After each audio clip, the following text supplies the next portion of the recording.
All right, Ji, Bismillahirrahmanirrahim. We are back again. This is Evolve Talks, and I am Daniel Siddiqui. Thank you very much, guys, for joining in again. And हम बहुत सारे discussions करते रहते हैं in Evolve. We had great speakers coming in and joining us and talking. So when we thought about entrepreneurship in Pakistan, very quickly coming to this guy, I was amazed. मैं अभी भी amazed हूँ जितना जबरदस्त इनका काम है, जितने जबरदस्त अंदाज में कर रहे हैं और concept ऐसा लेकर आए which was unique. Nobody had done it before, or people were doing it but not at the scale he was doing. I'm a big fan. There are some people I'm a silent fan and silently I observe the great things that they do. आप शायद इस नाम से तो वाकिफ होंगे. Export leftovers. बहुत सारी shopping आपने शायद की होगी. Yes, ladies and gentlemen, you're absolutely right. We have brought in with you today the one and only Umar Kamar with us today. Umar is the face of export leftovers. Umar, assalamu alaikum and welcome to Evolve. Walaikum salam Daniel, and thank you for having me. It's an honor. और बड़ी खुशी हुई है कि आप भी एक loyal customer हैं, and it's always a pleasure to talk to somebody who knows the brand, who has shopped with us, and hopefully had good experiences. All right, Ji. Before we talk about export leftovers, I would like you guys to listen to this. Watch this small video. It explains the smallest of things. कुछ इसमें voice और बाकी हम audio पे visuals पे काम करेंगे, and then we will discuss in detail with Umar what export leftover is and what it has been doing. So let's watch this video.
Okay, G. I think but I will come back very quickly because the video was there. Like when we have somebody right across with us, so we'll go and discuss directly with Umar.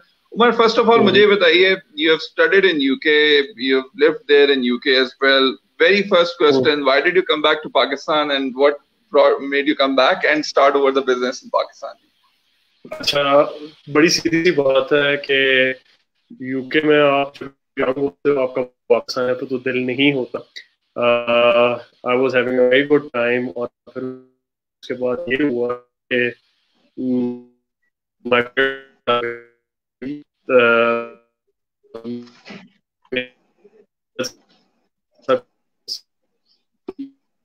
expect to come back and join the family business.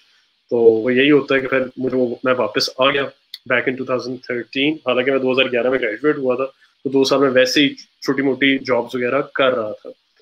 And then I came back in 2013. तो हुआ ये कि he wanted me to join the family business. तो मैंने जब family business, क्योंकि आप expected होते हो और back of my mind भी ये था कि यार वापस तो पाकिस्तान ही जाना है ना, काम है, टेक्सटाइल का काम है, वो किसने आगे चलाना है. तो फिर वापस आ गया बिकॉज इवेंचुअली मुझे यही पता था कि यार मैं 4 साल और रह लूंगा, 5 साल और रह लूंगा, लेकिन वापस उधर ही जाना है क्योंकि वो उसको भी तो आगे लेके चलना है ना, जो मेरे वालिद साहब का काम है. Because he established the company back in 1985. तो उसकी भी एक लेगेसी है और उसका भी एक काम है, उसका नाम है, वो काफी उसने भी तरक्की की है. We have 1800 employees working in my father's factory. तो वो बैक ऑफ माई माइंड मुझे ये तो पता था कि somebody has to take over. तो मैंने जाना ही था. But that happened in 2013. और जब मैं वापस आया तो या गो ऑन। अच्छा, तब जब मैं वापस आया तो उसके अंदर फिर यही हुआ कि एज एक्सपेक्टेड कि होता यही है कि अगर आप सन ऑफ द सीईओ तो यू टेक समबडी जो हायर अप है, प्रोडक्शन मैनेजर या फाइनेंस का बंदा या मार्केटिंग का बंदा, उसकी आप सीट ले लेते हो और काम शुरू कर देते हो, बिकॉज दैट्स एक्सपेक्टेड, क्योंकि ग्राउंड अप तो नहीं करता ना कोई भी सीईओ का बेटा। तो फिर मैंने भी मतलब मेरा ये दिल भी नहीं था, और मेरे वालिद साहब हैं वो इस तरह की उनकी सोच भी नहीं है।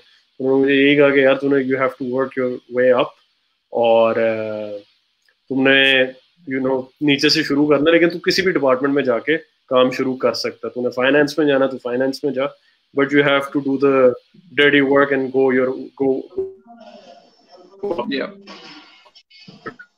उस टाइम के अंदर ना एक पाकिस्तान में रिटेल का भी बड़ा रेवोल्यूशन था। आपने शायद देखा ही हो 2013 में आउटफिटर्स, ब्रेकआउट, ये सारे जो सैफायर 2014 में आया, खाड़ी, ये बड़ी ज्यादा रिटेल के अंदर दुकानें खोल रहे थे और इनकी बड़ी प्रेजेंस थी। तो हम लोगों ने भी कहा कि यार हमने भी रिटेल में जाना है। मैंने एक पाकिस्तान के अंदर ही अपना ब्रांड करने की कोशिश की पोलो रिपब्लिका के नाम से, और हम लोग ब्रांड के ऊपर काम कर रहे थे। और ब्रांडिंग सारी हमने जब कंप्लीट कर ली, फैक्ट्री की जब मर्चेंडाइज का ऑर्डर डाला, तो the factory said we are fully booked, we can not take your order. तो तुम अब वो फिर ग्राउंड जीरो हो गया कि मैंने जो वर्किंग की हुई थी उसका तो फायदा ही नहीं हुआ। फैक्ट्री ने कहा कि भाई हमारे पास तो एक्सपोर्ट के ऑर्डर है, तू पता नहीं चीज बनाता है वो बिकती भी है या नहीं बिकती, तो we are sorry we can't help you. But exactly at that time we were working with a company in Canada which went bankrupt. तो उनके साथ ये था कि हम लोगों ने 50% एडवांस पेमेंट ली भी थी।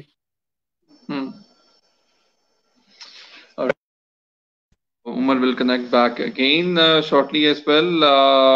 And as I said before, a great success story which has been there, and I think Umar is back as well. Yes, Umar, you're back. You may continue. अच्छा यार, वही एक कनाडा की company थी, तो उनका वो दे वेंट बैंकरप्ट, तो उनका 50% माल के पैसे हमें आ चुके थे, 50% माल के बाद हमने उन्होंने देने थे, और वो कंपनी बैंकरप्ट हो गई।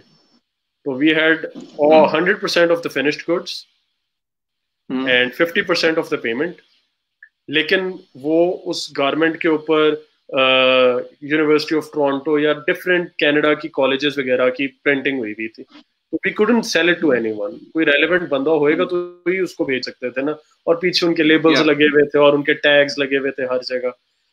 तो अब हम लोग एक बड़े अजीब से डिलेमा में थे कि अब हम क्या करें, ये कंपनी बैंकरप्ट है, हम किसको जाके बेचें। तो उस टाइम पे हम लोगों ने कहा कि यार हम लोग एक वेबसाइट बनाते हैं एक्सपोर्ट लेफ्टओवर्स के नाम से, और इस प्रोडक्ट को ना कॉस्ट प्राइस पे बेच के अपना 50% रिकवर करने की कोशिश करते हैं। ठीक है। और हम लोगों ने वेबसाइट बनाई और अल्लाह का नाम लिया और हमने वेबसाइट बना के चला दिया काम। और फिर उसके बाद we got a lot of success, because winters थी, नवंबर दिसंबर के टाइम हमने वेबसाइट लॉन्च की। तो विंटर्स के अंदर एक बड़ी जबरदस्त किस्म की हुडी आपको 500-600 रुपए में मिल रही थी। तो the company went really well because it was just too good to be true. और जिस बंदे ने लिया उसने 10 लोगों को और बताया। और बैक इन 2013 फेसबुक भी बड़ा आसान था। Like Facebook was organic reach बहुत ज्यादा थी, इतना ज्यादा कंपटीशन नहीं था। मतलब अगर आप दराज को भी सोचो, दराज came into the market only in 2012।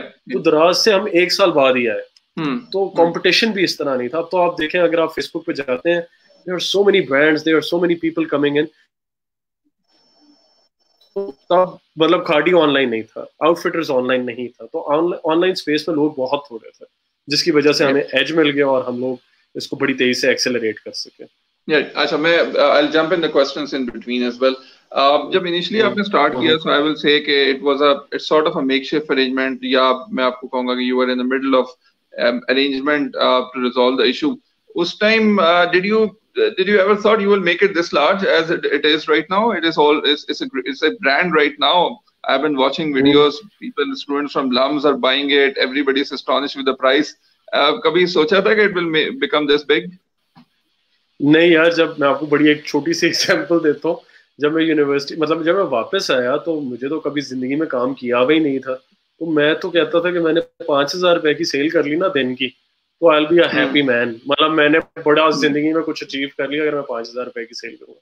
ये 2013 में जब कंपनी शुरू की थी तब की बात मैं आपको कह रहा हूँ। बट मैं आपको बताऊं कि मेरा ख्याल है 10वें या 15वें दिन ही वेबसाइट के we had to actually shut it down, because जब हम लोगों ने वेबसाइट बनाई हम लोग एक्सपेक्ट ही नहीं कर रहे थे कि इस तरह की ट्रैफिक आएगी और इस तरह का रिस्पॉन्स आएगा। और हम लोगों ने री अरेंजमेंट क्या होता था कि फैक्ट्री में ऑर्डर आता था, ऑर्डर के इंटरनल मूव ऑर्डर्स बनते थे, क्योंकि इन्वेंट्री भी हमारे पास नहीं होती थी, फैक्ट्री की पैकिंग में इन्वेंट्री होती थी, तो सिस्टम भी नहीं थे हमारे पास। फिर जब मेरा ख्याल है हमारे पास 50 या 100 ऑर्डर 2013 आ गया, 2013 की 5000 की sale, and how much is daily sale of ELO right now?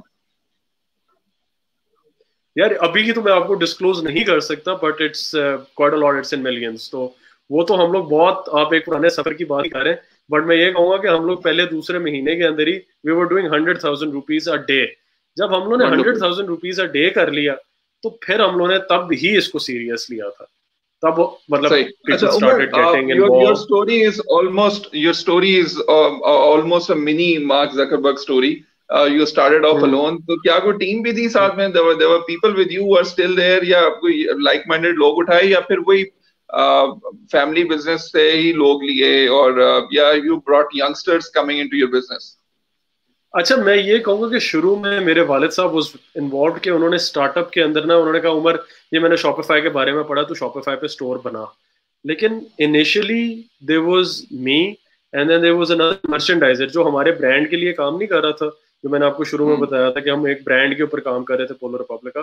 तो मैं और वो मर्चेंडाइजर ने वेबसाइट बनाई सारी, मतलब शॉपिफाई का जो नेविगेशन है, शॉपिफाई को खुद पढ़ा, खुद सीखा कि भाई शॉपिफाई किस तरह, वेबसाइट किस तरह बननी है, यूआरएल्स पे किस तरह चीज डालनी है, प्रोडक्ट फोटोग्राफी खुद की, डिस्क्रिप्शन खुद लिखी, छोटी मोटी एसईओ खुद की, और उसके बाद स्केल अप हुआ। मतलब बंदा ही कोई नहीं होता था यार, हम खुद ही पैकिंग, शुरू में तो मैंने ऑर्डर्स की पैकिंग भी खुद किया है यार, कस्टमर सपोर्ट की टेलीफोन का ऑर्डर कंफर्मेशन तक मैंने खुद की है, कि अगर कस्टमर ने कहा कि मेरी चीज गलत आ गई, उसका ईमेल का रिप्लाई भी खुद किया, खुद टेलीफोन करके ऑर्डर कंफर्म किया, खुद शिप किया, सब कुछ खुद किया। अच्छा उमर, आप मुझे जरा ये बताएं, वेरी क्विक रैपिड क्वेश्चन, जरा उन लोगों को बताएं जो यंगस्टर्स हैं, they want to be budding entrepreneurs और aspiring entrepreneurs, and they are looking at you, is it easy to do business in Pakistan और it's difficult?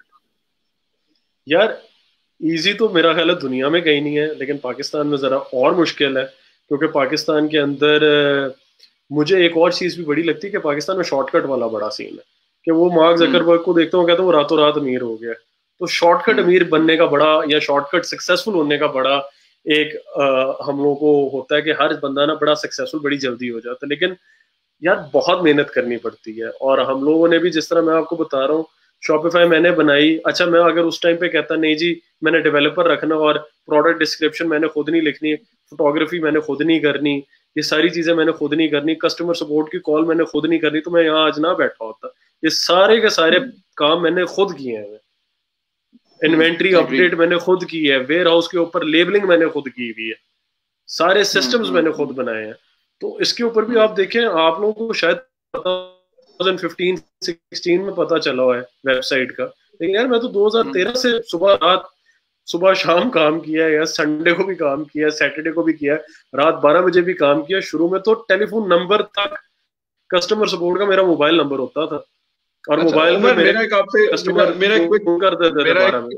it's an amazing story where you have come across. लेकिन मेरा एक question है, I am a loyal buyer of ELO as well, and I have it's great quality of the products. जाहिर सी बात है, it's a mixed quality for the price that you get, but it's a good quality as well. लेकिन मेरा एक सवाल है कि कुछ ऐसी प्रोडक्ट्स हैं जिनकी प्राइसिंग आप चाहें तो ज्यादा बढ़ा भी सकते हैं, people will still buy it, but you haven't done that. Why is that so? अच्छा, हम लोग ना बहुत दफा ये करते हैं कि हम लोग कहते हैं कि यार हम लोग का ना एक दफा ब्रांड बेस बढ़ जाए, तो what we do is, for example if there is a new vendor coming in, तो हम लोग उसको कहते हैं यार मुझे पता होता है कि यार मैं इस चीज को ज्यादा कर सकता हूँ।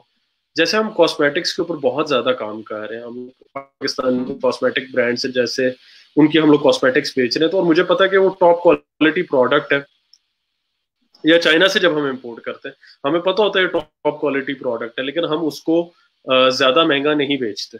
एक तो ELO की अभी वो बेस नहीं बनी हुई कि लोग, it's still very focused towards fashion, and still very focused towards low budget fashion, quality अच्छी, भी वैल्यू फॉर मनी वाला काम है हमारा। तो ब्रांडिंग नहीं की हुई, तो हम एक दफा अब ये कर रहे हैं कि हम जो एक नीश है या एक सेगमेंट है उसकी बेस बना दें और उसके बाद अपनी रिटेल प्राइसेस के ऊपर काम करें। कि एक दफा आप समझ लें कि यूजर आ जाए हमारी वेबसाइट पे, उसके बाद हम देखेंगे। हम लोग का भी लॉयल कस्टमर आए, फैन बेस बढ़े। हम लोग कहते हैं कि we need to get like, अगर एक कंटेनर आ रहा है वेबसाइट के ऊपर, अनलोड हो रहा है फैक्ट्री के वेयर हाउस के अंदर, तो एक कंटेनर हर रोज शिपिंग भी उतनी ही हुए। क्या एक कंटेनर है, एक कंटेनर जाए, वॉल्यूम के ऊपर खेलना है अभी। क्योंकि पाकिस्तान के अंदर आप at the end of the day, मैं ये कहूँ कि मैंने 5,000 रुपए का एक सूट बेचना है, तो यार बेच तो लोगे आप, लेकिन वो शायद 10 बिके। लेकिन अगर आप 2,000 का बेचोगे तो वो 100 बिकेंगे। तो हम लोग कहते हैं यार अपने मार्जिन कम करो। हम लोग अपनी बाइंग भी सस्ती करते हैं, हम अपनी सेलिंग भी सस्ती करते हैं, और सस्ती चीज, वैल्यू फॉर मनी, पूरा पाकिस्तान वैल्यू ढूंढ रहा होता है यार, तो वो हम वैल्यू देते हैं कस्टमर को। तो हम लोग अभी बेच बढ़ा रहे हैं। रिलेटेड क्वेश्चन है, because you're into e-commerce and selling online, did COVID lockdown actually helped you overall to engage more business, or was it tough? यार इसका ना थोड़ा सा ये है कि मार्च अप्रैल में जरा सेल डाउन थी, because logistics companies, courier companies भी बंद थी, कस्टमर्स भी जरा घबराए हुए थे, उनको भी समझ नहीं लग रही थी। बट आप समझे कि second half of April and May have been really good, क्योंकि फिर लोगों ने कहा कि भाई चीज तो खरीदनी है। मैंने अंडरवेयर मेरे खत्म हो गए, मैंने अंडरवेयर लेने, मैंने सॉक्स लेने, मैंने नई टी शर्ट लेनी है, मैंने कुछ भी लेना है। तो वो उस बेचारे ने, अब वो एक तरीके से तो ये एसेंशियल ही है ना चीजें। अंडरवेयर एक बंदे ने नए लेने तो उसने लेने, टी शर्ट अगर उसने लेनी है तो लेनी है। तो वो सेकंड हाफ में हो गया था।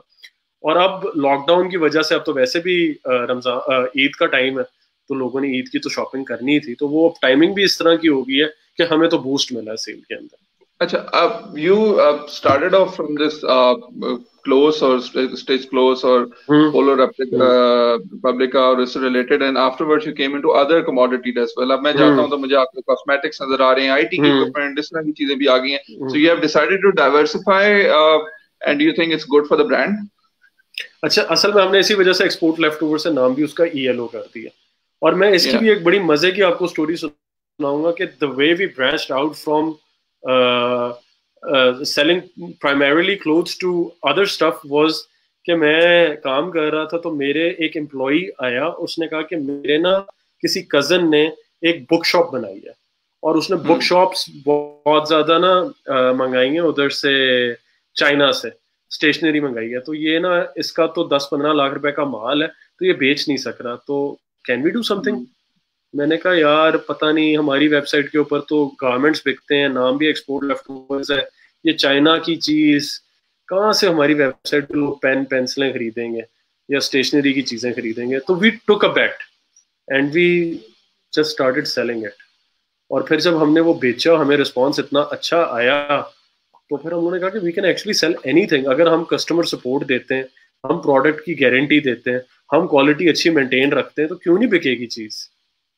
Wonderful. I've got some questions as well, because it's a rapid quick session today. Aman Khan is asking, how do you maintain so good quality of products in such reasonable prices? ये question तो आपसे बड़ा पूछा जाता होगा जी, कम price में product quality कैसे आती है? अच्छा, हम लोग बेसिकली ये है कि सारा काम हमारा है फैक्ट्रीज के साथ। तो मेरी वालिद साहब जो काम है कि सबसे लेफ्ट थी, कस्टमर, मेरे वालिद साहब को किसी ने ऑर्डर प्लेस किया, और हम लोग से जैसे the flagship product which kind of like जो हाईलाइटेड प्रोडक्ट था ना ELO का शुरू में, वो हम बॉक्सर्स बेचते थे US पोलो के, ठीक है। अच्छा, वो US पोलो का जो बॉक्सर था ना, उसके अंदर मेरा ख्याल है 2 सेंटीमीटर का वो उनका जो लोगो है, पोलो प्लेयर और घोड़ा जो बना हुआ होता है, वो था। अच्छा, वो हमारे से मेरा ख्याल है 3 सेंटीमीटर या 4 सेंटीमीटर का बन गया। तो उन्होंने कहा जी ये जो आपने घोड़ा बनाया है ना, ये तो आपने बड़ा बना दिया है, तो हमें अपना पता नहीं 30% या 35% डिस्काउंट। अब हम कहते थे यार घोड़ा बड़ा बन गया, छोटा बन गया, चीज भी हमारे से ले रहे हैं, 35% डिस्काउंट भी ले रहे हैं, तो भाई मैं 35% डिस्काउंट क्यों दूं इनको। एंड वी टुक अ बेट, और हमने वो अपनी वेबसाइट पे बेचना शुरू कर दिया। और वो फिर जब लोगों को क्वालिटी वो वाली चीज मिली, अब यार पाकिस्तान में डू यू रियली केयर कि यार घोड़े की सेंटीमीटर 2 होने चाहिए थे, 4 बन गए प्रिंटिंग में, तो नोबडी केयर्स। तो हम लोग कहते थे कि अच्छा चलो, शुरू में ना यार कॉस्ट प्राइस है तो इसको बेचो, माल अपनी तो रिकवरी करो ना।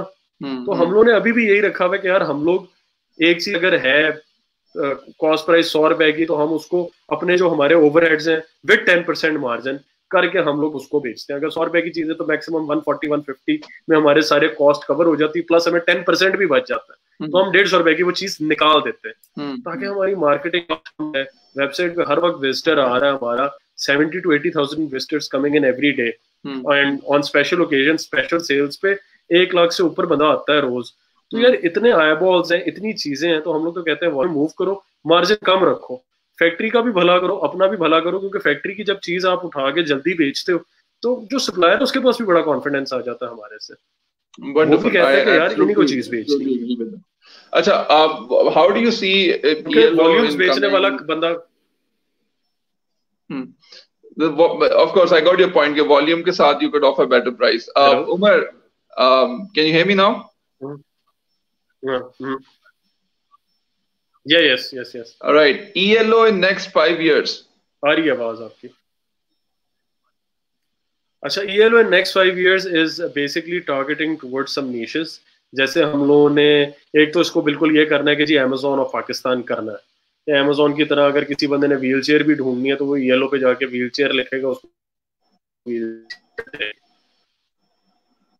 ठीक है। वो सारा in the next 5 year plan तो की हर चीज बेचनी है इसके ऊपर, और इसकी वो जो नीश है वो नहीं रहेगी, but we will make sure कि क्वालिटी कंट्रोल रहे और वेबसाइट की परफॉर्मेंस बेहतर है। मतलब price and value is always gonna be there, कि अगर हम लोगों ने व्हील चेयर भी भेजनी, we have to be the best, most affordable. लेकिन उससे पहले हम लोगों ने ये सोचा हुआ है कि 5 साल के अंदर हमने सारा करना है, लेकिन इसको अचीव करने के लिए हमने जो छोटे छोटे गोल्स बनाए हैं ना, वो मैं आपको बता देता हूँ कि हमने नीशेस डिफाइन कर लिए कि जी मेंस के शूज में देयर इज अ नीश, या मेंस के स्पोर्ट्स वेयर के अंदर एक नीश है कि स्पोर्ट्स वेयर ब्रांड पाकिस्तान में कोई भी नहीं है, टू बी वेरी ऑनेस्ट। अगर आप लेने जाते हो तो या आपको नाइकी एडिडास मिलता है जो कि 10,000 रुपए की आपको एक शॉर्ट्स और टी शर्ट का सेट मिलता है, या आपको जल्दी चाइनीज ब्रांड की कोई टी शर्ट मिलनी है जो कि फेक नाइकी होएगा। तो अगर आप रीजनेबल एक अच्छी क्वालिटी का डिसेंट ब्रांड पूरी स्पोर्ट्स वेयर का अगर आप देखते हो तो पाकिस्तान में नहीं है, तो we are working on some niches. इसी तरीके से हम लोग वुमेन्स के कॉस्मेटिक्स के ऊपर भी काम करें, तो हम इन नीशेस को पहले डेवलप करेंगे, और इन नीशेस को ही हम लोग हर दफा देखते हैं कि हम चाइना से कोई चीज मंगाते हैं, जिस तरह मैंने कॉस्मेटिक्स मंगाए वो बिकनी शुरू हो गई, मैंने कहा I need to get this. हमने लॉन्जरे मंगाया चाइना से, वो बिकना शुरू हो गया, हमने वो एक नीश सेगमेंट ऐड कर लिए कि हम लोग जो हाई परफॉर्मिंग नीशेस होती हैं जो बेहतर परफॉर्म करती हैं हम उस पर फोकस करते हैं और वेबसाइट पे रेगुलर आइटम बना देते हैं उसको। अच्छा, तो इसी तरीके से हम लोग इसको कभी sorry to cut you Umar, कभी एंटाइज हुए, कभी कुछ फीलिंग आई कि यार it's time to go retail, proper retail out? अब तो खैर maybe lockdown was is a situation never to go into it, maybe you knew it before, लेकिन कभी एंटाइसमेंट हुई कभी यार होना चाहिए लाहौर में एम्पोरियम में या शशका हो पैकेजेस में कुछ इस तरह करके अपना आउटलेट हो? यार बहुत ज्यादा थी, क्योंकि हम लोग यही कस्टमर ही हमें कहता था, क्योंकि पाकिस्तान में कस्टमर भी है कि जो दिखता है वो बिकता है। अब हमारी चीज वो देख ही नहीं सकता था, तो हम लोग ने बड़ी दफा सोचा कि हम लोग कोई स्टोर बनाए, कोई जाके मतलब आके कस्टमर चीज देख सके, but logistics being from Faisalabad and opening a shop in Lahore और कराची इज डिफरेंट, क्योंकि फैसलाबाद में we have less than 4% of the customers. अब वो मेरे लिए आसान था कि मैं अगर अपना रिटेल का कोई सेटअप भी शुरू करूं तो फैसलाबाद से करूं, तो मैंने वो फिर नहीं किया, और फिर हमारे लिए बड़ा एक लॉजिस्टिकली मुश्किल काम था कि फैसलाबाद बैठ के लाहौर के ऑपरेशंस को हैंडल करें, और हम लोग को 100% growth year on year ELO पे आई है, तो फिर हम लोग वो भी कहते थे कि यार हमारी कोई डाइवर्जन ना हो जाए, हम लोग ये ना सोचना शुरू कर दें कि हमारा मेन बिजनेस ऑनलाइन और हम रिटेल के अंदर जाके फंस ना जाए। और मे बी आपको you knew it almost before that this time is gonna come which is gonna be very tough for retailers as well right now. नहीं, कोरोना का तो कभी भी नहीं सोचा था यार हम लोगों ने कि कोरोना आ जाना, लेकिन हम लोग को ये जरूर पता था कि द फ्यूचर इज ई-कॉमर्स, क्योंकि अगर हम लोग ऑनलाइन स्टोर्स देखते थे कि अमेरिका यूरोप के अंदर, तो आपको पता ही है कि online commerce is doing so well, और जो ये सारे स्टोर्स हैं ई-कॉमर्स कंपनीज जैसे एसोस वगैरह, वो नॉर्मल रिटेलर से ज्यादा पैसे कमा रहे हैं, जैसे बूहू है, प्रिटी लिटिल थिंग है, दे आर $1 billion कंपनीज यार, और वो 5-5, 6-6 साल पहले आई हैं। Pretty little thing is based out of Manchester, हम लोग भी उनको सप्लाई करते थे यार 2008 में। तो बड़ा इंटरेस्टिंगली आप स्कॉटलैंड में रहे हैं, पढ़े हैं, मैं भी स्कॉटलैंड रहा हूँ। Favourite brand of people there in UK देसियों का जो होता है वो प्राइमार्क है। They go there and buy it. Bangladesh से या पहले पाकिस्तान से बन के जाता था, बांग्लादेश से बन के जाता है, वही क्वालिटी आप प्रोवाइड कर रहे हैं। This is something which is always exciting. अच्छा, वेरी वेरी फैबुलस डिस्कशन। मुझे थोड़ा सा ना पेमेंट गेटवे समझाइए, लोगों को भी गाइड करें।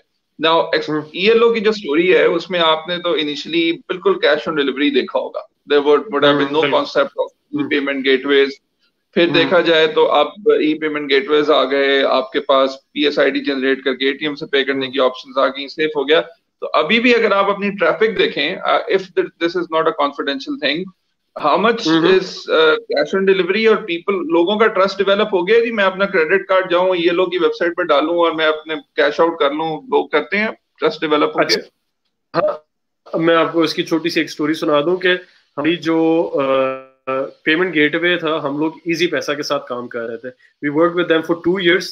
हमने रिसेंटली उनके साथ जरा अपना कॉन्ट्रैक्ट बंद किया क्योंकि हमें बड़े इश्यूज आ रहे थे, क्योंकि उसमें सक्सेस रेट वाज 50%, कि 50% of the time order go through हो जाता था और 50% ऑफ द टाइम फेल हो जाता था। तो हम लोगों की अगर 100 ऑर्डर भी आता था तो यार लड़ाई बड़ी थी कस्टमर के साथ। वो कहता था यार मेरी पेमेंट चली गई, मेरा ऑर्डर नहीं प्लेस हुआ। तो हम लोगों ने ये बड़ा कोशिश की सॉल्व करने की इजी पैसा के साथ, वो नहीं कर सके तो हमने वो बंद कर दिया। But coming back to the point, traffic है and they were about 10% of the people who are happy with easy पैसा। उनको कोई मसला नहीं था कि इजी पैसा से वो पैसे पे करें। लेकिन अगर आप मुझे कहेंगे कि 50-50 है, तो 50-50 नहीं था, इट इज इंक्रीजिंग।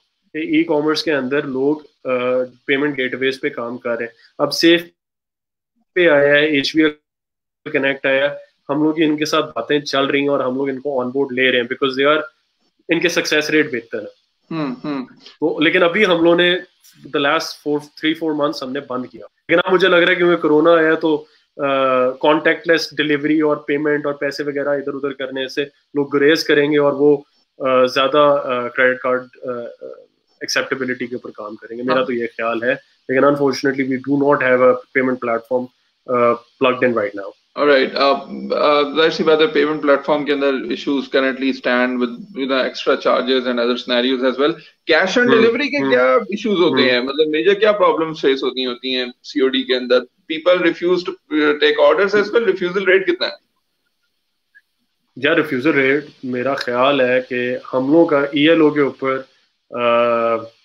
अब इस दफा तो मुझे लग रहा है लॉकडाउन है तो ज्यादा ही होना है, लेकिन वैसे we did average of 4 to 5%, which is pretty good, क्योंकि हमारा कस्टमर उस तरह का कि उसको पता है कि यार ये चीज मुझे ELO पे 200 रुपए की या 300 रुपए की मिलनी है, ये यार अगर मैंने पार्सल रिसीव ना किया तो मुझे ये डील नहीं मिलनी है। तो वो हमारे पार्सल के पीछे बंदा भागता है, जो कि बाकी वेबसाइट्स पे नहीं होता। देखो सफायर का एक सूट आया 4000 या 5000 रुपए का, अच्छा नहीं लिया तो खैर है, उसको तो वो बाद में भी 4000 या 5000 का ही मिल रहा है ना। हमारी वेबसाइट पे तो चीज है लिमिटेड एडिशन चीज है, वो एक दफा आनी है, वो लेफ्ट ओवर अगर होएगा तो दोबारा से आएगा, वो अगर नहीं मिला तो फिर नहीं मिला। तो अच्छा, मुझे थोड़ा सा ये कॉन्सेप्ट क्लियर करें, ये कॉन्सेप्ट जरा देसी जुबान में लोगों के लिए क्लियर करें। मेरे कुछ दोस्त हैं जो ELO के क्रिटिक्स हैं, वो ये कहते हैं यार ELO से बाय कर रहे हो, वो तो फॉल्टी चीज होगी यार, वो तो फॉल्टी शर्ट होगी, वो तो उसमें तो कुछ मसला होगा। अच्छा हाँ, ये तो सवाल मेरे से भी पूछते हैं लोग, लेकिन ELO में बिल्कुल फॉल्टी चीजें हम बेचते हैं, लेकिन वो बी क्वालिटी सेक्शन हमारा, अगर आप वेबसाइट पे विजिट करें तो एक वाजे सेक्शन है बी क्वालिटी। अच्छा, बी क्वालिटी सेक्शन में हम लोग बी क्वालिटी माल बेचते हैं, लेकिन अगर आप ए क्वालिटी या आप मेंस में गए और मेंस टी शर्ट ली और उसके ऊपर लिखा हुआ है मेंस टी शर्ट, ये CEO वाली मैंने जो पहनी हुई है, और उसके ऊपर बी क्वालिटी नहीं लिखा हुआ या माइनर फॉल्ट नहीं लिखा हुआ, तो that is a genuine product और उसके अंदर कोई फॉल्ट नहीं होएगा। और दूसरी बात यह है कि मैं जरा ये भी कॉन्सेप्ट समझा दूं कि हम लोग जिसको लेफ्ट ओवर कहते हैं उसमें वो जरूरी नहीं है कि उसके अंदर फॉल्ट हो। अब एक ऑर्डर आया है, मुझे मार्क्स एंड स्पेंसर ने ऑर्डर किया है, उन्होंने मुझे कहा उमर वी वांट 10,000 टी-शर्ट्स, हमने 10,000 टी-शर्ट्स का कपड़ा बना दिया, ठीक है। उसमें हम लोगों ने एक्सपेक्ट किया कि श्रिंकेज आनी है 9%, ठीक है, कपड़े की जब डाई होना उसके बाद श्रिंक होना 9%, हमने वो डाइंग की, वो श्रिंकेज आई 6%। अच्छा, अब वो 10,000 पीस का कपड़ा शायद 10,500 टी-शर्ट के लिए कपड़ा बच गया, ठीक है, क्योंकि 10,000 टी-शर्ट के लिए कपड़ा बना। अब हमने 10,500 टी-शर्ट के लिए कपड़ा बन गया, हमने 10,000 टी शर्ट सी दी। अब जो 500 टी शर्ट है, कपड़े की तो कोई वैल्यू ही नहीं है, वैल्यू तो सॉरी कपड़े की ही वैल्यू है, लेकिन हम लोग ये कहते हैं कि हम वो 500 टी शर्ट भी स्टिच कर दें, क्योंकि वो कपड़ा किसी और कस्टमर ने तो लेना नहीं है, इनके लिए हमने बनाया, हम बना देते हैं।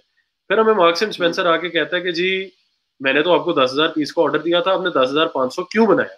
हम कहते हैं यार तू जो आगे वाला ऊपर वाला 500 ना, तू मेरे से डिस्काउंट ले ले उसका, कि मैंने अगर $2 का तेरे साथ सौदा किया तो मेरे से $1.90 का ले ले, या जितने का भी 5-10% डिस्काउंट ले ले, तो कभी कभी मान जाता। अच्छा कभी कभी कस्टमर भी अड़ियल होता है, वो कहता है मैंने नहीं लेना। अब उस मामले में हम लोग ये बेट करते हैं, जितने भी आपके भी अगर मैन्युफैक्चरर दोस्तों वो ये बेट कर रहे होते हैं, क्योंकि उनका चीज निकल जाती है। अगर एक कस्टमर एक चीज मांगता है, आप उसको डिस्काउंट देते हो, कहता है ठीक है यार मैं ले लेता हूँ। लेकिन बहुत सी अब कंपनीज इतनी मतलब उनको इतने सिस्टम्स का पता है, उनको अपनी इतनी बाइंग का पता है, वो कहते हैं यार हम लोग क्यों 500 पीस तेरे से एक्स्ट्रा लें, तेरे साथ जो सौदा हुआ तू वो सौदा पूरा कर, एंड ये 500 पीस जो तूने करना है कर, हमें नहीं चाहिए। उस टाइम पे फिर हम लोग कहते हैं यार मैं अब क्या करूं, मेरे पास 500 पीस का कपड़ा बन गया, मैं स्टिच करके इसको वेबसाइट पे लगा के ना बेच दूं। तो फिर हम यही करते हैं कि हम अपनी कॉस्ट रिकवर करने के लिए वो 500 पीस अपनी वेबसाइट पे बेच देते हैं। और बहुत दफा ये भी होता है कि कस्टमर रिजेक्ट कर देता है पीस, जैसे मैंने वो आपको अंडरवेयर वाली एग्जांपल दी कि वो कहता है कि भाई मेरा तो जो घोड़ा था वो तो 2 सेंटीमीटर का, तो तूने 4 सेंटीमीटर का क्यों बनाया? तो उस मामले के अंदर अब हाँ जी go on, complete the thing. अब वही मैं कह रहा हूँ कि शेड वेरिएशन आ जाती है। कस्टमर कहता है कि मैंने जो नेवी मंगाया है ये वो वाला नेवी होना चाहिए जो मैंने आपको शेड दिया है। अगर वो शेड मैच नहीं करेगा तो यूरोप में कस्टमर नहीं लेगा। पाकिस्तान में उस कस्टमर को शेड का क्या पता है यार, वो तो गोरे ने रिजेक्ट किया। इधर अगर एक थोड़ा सा डार्कर नेवी भी मैं किसी कस्टमर को पाकिस्तान में दे दूंगा, what's the difference? He doesn't know what it should be. हम तो फोटो दिखा के चीज बेच रहे हैं ना। Agree, absolutely agree. Acha, we are coming towards a conclusion of the session. 2 questions. Generally I go and see to buy something for my son. तो मुझे कम चीजें मिलती हैं ये लोग के ऊपर, या तो मिलती नहीं है या कम मिलती हैं, तो why not kids section a little more? What's the answer? अच्छा किड सेक्शन के ऊपर इस तरह है कि यार हम लोगों की ना प्राइमरीली हम लोग अपने ऑडियंस को देखते थे, हमारी ऑडियंस मेंस फोकस थी बहुत ज्यादा। तो हम लोग कहते थे कि यार हमारा ब्रांड भी मेंस है, हम अमेरिका यूरोप में भी मेंस की चीजें एक्सपोर्ट करते हैं, तो हम लोग ना लेफ्ट ओवर हमारे पास मेंस को आता है तो हम मेंस बेचते हैं। लेकिन अब हम लोगों ने देखा है जैसे हमने कुर्तियां डाली, बेडशीट्स डाली, तो वुमेन बहुत आने लगी, और फिर वुमेन के साथ कभी कभी हमारी वेबसाइट पे बच्चों के कपड़े बच जाते थे, हम वो भी लगा देते थे। तो हमारा फोकस नहीं था। हम लोग आप समझे कि बड़ी सप्लाई साइड टाइप कंपनी थी कि जो चीज हमारी फैक्ट्रियों में बचनी हमने वो लगानी है। तो हम कस्टमर लिसनिंग इस तरह उस तरीके से नहीं कर रहे थे जिस तरह हमें करनी चाहिए, क्योंकि हम कहते थे अच्छा यार हमारी फैक्ट्री में तो बचता ही मेंस का माल है तो हम मेंस का लगाते हैं, या जो मेरी पार्टनर फैक्ट्रीज हैं उनका भी अगर मेंस का माल बचता है तो मैं वो लगाऊंगा। जो चीज उधर बचेगी ना मैंने वो लगानी है, मैंने कुछ दूर से ढूंढ के नहीं लगाना। लेकिन अब हम लोग भी जब देखते हैं कि बहुत से कस्टमर्स हमें कहते हैं जी हम लोग आपकी वेबसाइट से मेंस की चीजें लेते हैं, अब हमारे आपके पास बच्चों की चीजें नहीं, तो हमारे पास यही जवाब होता था क्योंकि हम बच्चों की चीजें बनाते नहीं है। बट थिंग्स आर चेंजिंग, क्योंकि अब पूरा पाकिस्तान एक्सेसिबल है ऑनलाइन, हजारों फैक्ट्रियां फैसलाबाद में नहीं तो कराची में एक फैक्ट्री बच्चों के लिए कुछ बना रही होगी। तो अब हम उनको भी एक हमारा बाइंग पैटर्न बन गया कि हमने मेंस की भी चीजें लेनी है, वुमेन्स की भी लेनी है, किड्स की भी लेनी है, तो we are working on expanding it. But my last question is when you're buying, what sort of criteria you keep in mind when you're buying from factories across Karachi, Faisalabad, Lahore? उनसे buy करते हैं कोई खास criteria होता है, pricing criteria होता है, quality criteria होता है, what do you do? यार दोनों होते हैं, क्वालिटी का क्राइटेरिया भी होता है, प्राइसिंग का भी क्राइटेरिया होता है कि यार ये चीज़ है ये बिक सकती है या नहीं बिक सकती, किस प्राइस पे बिकेगी, और इन सारे पैरामीटर्स को देख के हम करते हैं। बहुत दफ़ा हम लोग भी रिस्क लेते हैं, हम कस्टमर को सप्लायर को कह देते हैं कि यार ये जो चीज़ है ना ये तू ट्राई करवा दे, सेल बेसिस पे रखवा दे, बिकी तो ठीक है, नहीं बिकेगी तो भाई तू वापस ले जाए। तो बहुत दफ़ा हम रिस्क नहीं लेते, तो वो बहुत चीज़ें मतलब मैं अपना एक रिस्क क्यों लूँ कि एक चीज़ है जो मुझे लगता है बिक ही नहीं सकती, तो फिर हम सप्लायर को फिर हम कहते हैं कि यार तू रिस्क ले, हम लोग तो समझते हैं कि इट्स नॉट गोना सेल, या फॉर एग्जांपल हम कहते हैं ये बिक सकता है but we think it's gonna sell at 500 rupees, वो कहता है नहीं मैंने तो 800 रुपए की बेचनी। तो फिर कहते हैं अच्छा भाई 800 रुपए की बिकी तो तू अपनी इन्वेस्टमेंट कर, तू अपनी हमारी वेबसाइट पे लगा दे, सेल होगी तो पैसे ले लें। तो there are lot of things. क्या हम लोग बहुत दफा ये भी कहते हैं कि यार ये फ्लैट ऑफ, ये तो तू वैसे ही हमें जाली चीज बेच रहा है या एक सब स्टैंडर्ड चीज बेच रहा है जिसकी वजह से कस्टमर की कंप्लेंट हमें बहुत ज्यादा आनी है, तो हम वो चीजें नहीं लगाते। बहुत दफा ये भी होता है कि हम चीज लगाते हैं और फिर हमें कंप्लेंट ही इतनी आती है कि हम बंद कर देते हैं। अच्छा उमर, इवॉल्व के अंदर हम यंगस्टर्स के साथ काम करते हैं, we working with youth right now. Conclusion से मैं रिमार्क्स आपके ये लूंगा, youngsters who are looking for e commerce business, look at Umar Kamar and take inspiration. What is an advice you would like to give? 3 advices you would like to give to young entrepreneurs looking to make a career into e-commerce. या सबसे पहले तो मैं ये कहूँगा कि shortcut वाली बात जो मैंने पहले की, there are no shortcuts to success. और मेहनत भाई करनी बहुत ज़रूरी है, और you have to put in the working hours, put in the मतलब आपको एक फोकस अपना रखना है और आपने वो काम करना है, वरना तो कुछ भी नहीं होना। दूसरी बात मैं ये कहूँगा कि शॉर्ट स्मॉल गोल्स आपको रखने चाहिए। जिस तरह ये नहीं सोचना चाहिए कि मैंने आज भाई कंपनी शुरू की तो मैंने 10 करोड़ रुपए की सेल कर लेनी है, या मैंने बिलियनियर बन जाना है, या मैंने ये कर लेना है। You can not do this. आपको स्मॉल गोल्स रखने पड़ेंगे कि यार मैंने वीकली सेल क्या करनी है, मैंने कितने प्रोडक्ट्स को ऑन करना है, मैंने अगले हफ्ते क्या करना है, मैंने अगले महीने क्या करना है, मैं अगले क्वार्टर में क्या करना है। तो छोटे छोटे डेली गोल्स रखो, क्योंकि जब तक आप वो डेली गोल्स नहीं रखोगे तब तक आप अपनी परफॉर्मेंस नहीं ट्रैक कर सकते। दूसरी बात यह है कि when you have these big goals, जैसे मैंने अपना गोल सेट कर लिया कि मैंने end of the year 10 crore रुपए की सेल करनी, अच्छा, और वो साल खत्म हो गया, 10 करोड़ की सेल में, आप डिस्करेज हो गए। तो when you have smaller goals कि यार मैंने 1000 रुपए की सेल करनी, मैंने 5000 रुपए की सेल करनी, तो जब आप वो अचीव करते हो you actually feel better, you are like I can do something. जिस तरह मैंने आपको बताया, मेरी अपनी पर्सनल एग्जाम्पल है कि मेरा पहला गोल 5000 रुपए पर डे की सेल था, and I do not feel ashamed कि मेरा इतना छोटा गोल था, क्योंकि मेरा वो छोटा गोल था कि मैं आज इधर तक पहुंचा हूँ। ये छोटे छोटे गोल्स हैं, छोटी छोटी खुशियां, आप इनको अचीव करते हो तो यू गेट कॉन्फिडेंस। और बहुत दफा वो कॉन्फिडेंस नहीं मिलता हमारे यंगस्टर्स को, क्योंकि वो बड़े गोल्स रखते हैं और वो अचीव नहीं कर सकते और वो फिर परेशान हो जाते हैं बेचारे। सही। My last question on which will conclude, export leftovers ELO एक ब्रांड बन गया है, इसमें कोई डाउट नहीं है। With all due regard, Faisalabad के जो ई कॉमर्स बिजनेसेस होते हैं उनका ज्यादा फोकस मनी मेकिंग होता है, ब्रांड एस्टेब्लिशमेंट नहीं होता, ठीक है। while your focus, your videos, your marketing look dynamic, बड़ी कैची हैं। I saw University of Edinburgh sharing your videos, you as an ambassador. Your focus is on making it a brand. Was it like कोई influence था, कोई idea था? Whose idea was it? अच्छा यार, branding का तो मैं आपको बताऊं कि मुझे भी ना बचपन से स्टोरी टेलिंग का बड़ा शौक था। क्या मैं कहता था यार मुझे ना कहानी सुनानी आनी चाहिए, because I was very impressed with people who used to tell good stories. तो मेरा हमेशा से दिल होता था कि यार मैं एक अच्छी स्टोरी सुनाऊं, कि मैं अगर एक बंदे को कहानी सुनाऊं मुझे याद जरूर रखे। तो ये एक आप समझ सकते हैं कि मेरा भी एक इन्फ्लुएंस यही था कि I wanted to tell a good story. और पाकिस्तान में मैं जब, आपको भी याद है यार, धमाकों वाली जिंदगी गुजारी है, सारी जिंदगी तो धमाके होते थे पाकिस्तान के अंदर, बम फट गया, फलाना हो गया, तो we were not getting any good news. और फिर मैंने भी ये सोचा कि यार मैं ये लेफ्ट ओवर के कपड़े से गारमेंट्स बना रहा हूँ और ये सारा एक ब्रांड मैंने एस्टेब्लिश किया, but I am not able to tell that story. और मैंने एक और चीज ये देखी कि you need to tell your own story. अखबार वाले ने आके, जंग अखबार, जियो वाले ने आके ये नहीं देखना कि ये फैसलाबाद में बंदा बैठा हुआ है और इसने एक कपड़े से जी गारमेंट बना ली। जब तक लोगों को ही नहीं पता होगा कि ये कर क्या रहा है, तो किसने मेरे ऊपर आके कवरेज करनी। तो I had to go out and tell my own story. तो फिर हमने वो स्टोरी के ऊपर काम किया, हमने नैरेटिव लिखा, और फिर मैंने एक वीडियोग्राफर्स को हायर किया और we started telling that story because nobody knew that story. तो वो बड़ा इम्पोर्टेंट है।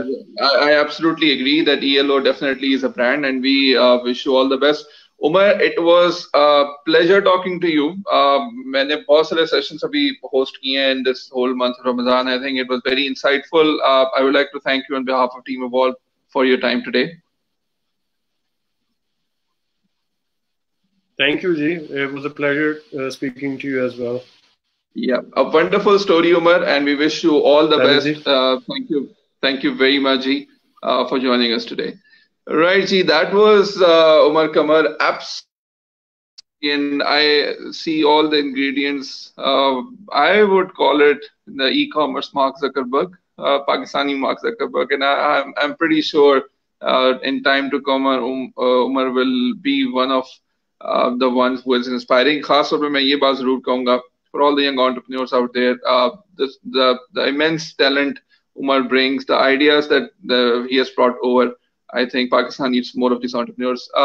I'm Danial Siddiqui signing off. Thank you very much, guys, for joining in. We'll join back when another session, more discussions will be with you. Thank you very much.